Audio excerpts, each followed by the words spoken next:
राधा वल्लभ श्री हरिवंश महाराज जी, आपके चरणों में कोटि कोटि प्रणाम। महाराज जी, मैं एक विद्यार्थी हूँ। महाराज जी, मेरे अंदर ये बात चलती रहती है कि बहुत सारे मेरी पदों की प्राप्ति हो, पर मन भटकता रहता है कैसे अपने लक्ष्य की प्राप्ति करूं। बट मैं भगवत मार्ग भी छोड़ना नहीं चाहता। महाराज जी, दोनों का समावेश करते हुए मैं कैसे अपने उस लक्ष्य की प्राप्ति भी करूं जो एक संसार में मेरे अंदर से जी प्रेरणा करता है। श्री भगवान ने कहा है, अनेक चित्त विभ्रांता मोहजाल समावृता। हमारी चित्त वृत्ति भ्रांत हो चुकी है अनेकता में। हमें बहुत से नाम रूप जड़ चैतन्य, अच्छा बुरा, गुण अवगुण, ये सब कुछ दिख रहा है। मोहजाल समावृता, मोह माने अज्ञान होता है, अविद्या होता है। इससे हमारी बुद्धि आवृत माने ढक गई है। ढक जाने के कारण जो है वो दिख नहीं रहा है। कौन? भगवान कह रहे, मत्तः परतरम नान्यत् किंचिदस्ति धनंजय। इस संपूर्ण सृष्टि में मेरे सिवा कोई नहीं है। जब सृष्टि प्रभु ने रची तो किसी बाह्य सामग्री का कहीं भी किंचन मात्र कुछ नहीं था जो अभी दिखाई दे रहा है। वो सब मेरे प्रभु ही बने हुए हैं, प्रभु ही बनाने वाले हैं, प्रभु ही बनने वाले हैं।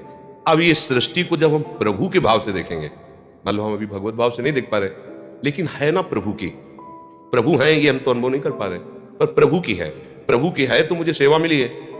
अब विद्यार्थी सेवा मिली है तो मन वचन कर्म से एक अच्छे विद्यार्थी का जीवन निर्वाह करो। कोई भी पद तुम्हारे लिए दुर्लभ नहीं रहेगा यदि आप मन वचन कर्म से विद्या को भगवान का स्वरूप मानकर अपना कर्तव्य भगवान की प्रसन्नता का हेतु रख करके विद्या अध्ययन करोगे तो विद्या भगवान प्रदान करते हैं। ये जो हम अपनी विद्या पढ़ के बुद्धि से करते हैं एक सीमित होती है, और जो भगवान विद्या प्रदान करते हैं तो असीम विद्या होती है, वो त्रिगुणातीत विद्या होती है, उसे कोई परास्त नहीं कर सकता। इसलिए बच्चा, विद्या भगवान का स्वरूप है, अध्ययन करना हमारी सेवा है। और हम किसी पद में पहुंचे या न पहुंचे, बात समझो, हम भारत देश में पूजा करने के लिए पैदा हुए हैं। ये भारत देश हमारा पूजा स्थान है। प्रत्येक प्राणी हमारा पूज्य है। हमें डॉक्टर बनावे, मास्टर बनावे, हमें पदाधिकारी बनावे तो हम पूजक होंगे, स्वामी नहीं होंगे।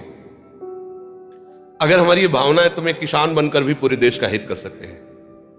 हमें एक डॉक्टर बनकर, एक मास्टर बनकर हम अपने भगवान की पूजा कर सकते। अगर पदाधिकारी का अभिमान पोषण करने के लिए पद और अपनी वासनाओं की पूर्ति के लिए, तो पद की आकांक्षा मत करना। और अगर है कि हम अपने भारत देश के पूजा गृह हमारे भगवान का, हम यहाँ पूजा करना चाहते हैं, हमें कोई ऐसा पद मिले, ऐसा कोई शासन विभाग मिले, ऐसा कोई सेवा विभाग मिले जिससे बहुत लोगों को जो गरीब हैं, अशिक्षित हैं, जिनको हम सुख पहुंचा सकते हैं, हमें ऐसा भगवान पद दे और मैं वह सेवा करूं, तो निश्चित वो पद मिल जाएगा।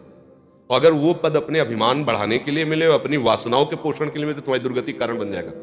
चाहे जितने बड़े पद में बैठे हो, अगर आप कहीं दूसरों का शोषण करने लगे, अधर्म द्वारा चलने लगे, तो आपकी दुर्गति हो जाएगी। क्योंकि ये पुण्य बल से कुछ समय के लिए मिला है, इसके बाद हट जाएगा। जब शरीर ही नहीं रहेगा तो ये पद कैसे रहेगा? हमें शरीर मिला परम पद के लिए, जिसको कभी कोई भी नहीं हटा सकता, अविचल अविनाशी पद के लिए।